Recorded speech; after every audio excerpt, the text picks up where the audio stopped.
So we're on the road to Syria. It's not a place where you want to take a wrong turn. If you watch the news, you understand the religious persecution is a major problem in countries around the world.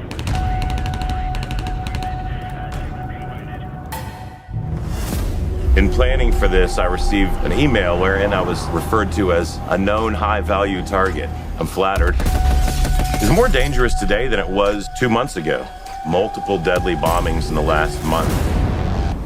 I would argue it's good policy that every person has the right to live in the land where they were born and practice the faith in their heart without fear. Amnesty International accuses Taliban forces of torturing and killing 9 men from Afghanistan's Hazara minority. Without the need to move. Nearly 600,000 Rohingya have crossed the border with limited food and water. Leading human rights groups say what's going on in Nigeria to Christians is a genocide. Without the condemnation of others who may not share their opinions. Another disturbing story. A pregnant Jewish woman has just been assaulted in London. I believe that there is a role for people of faith to create government, but there is never a role for government to create people of faith. American Congressman Tom Garrett, who travelled alone to Sudan, is being credited with securing the release of the imprisoned Christians. I studied history and education at the university. I served 6 years in the United States Army, served as a member of Congress in the United States. So these guys have been here 6 years.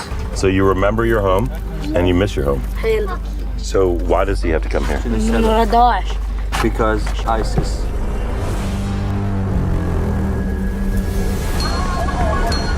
Contact, shot fired. We're going to move out of here and try not to set any bombs off and remember what we've seen so that the world doesn't forget. The scale of it all the way across the horizon. And it was done totally intentionally as an act of war, not against soldiers, but against people. So the stadium here was a place where people were brought to be tortured, to be murdered, for the amusement of some, for the indoctrination and intimidation of others.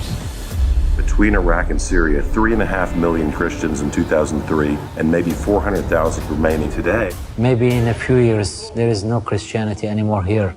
They just found a mass grave this past week, 300 people, 200 people, and the bodies tell the stories of the brutality. Muhammad has the record for the most times being shot. He's got 9 lives and we're down to 3. I'm not leaving my friends at a border crossing. They used to take people who weren't obedient, cage them here, and put their loved one's head in the cage with them. Use people as target practice.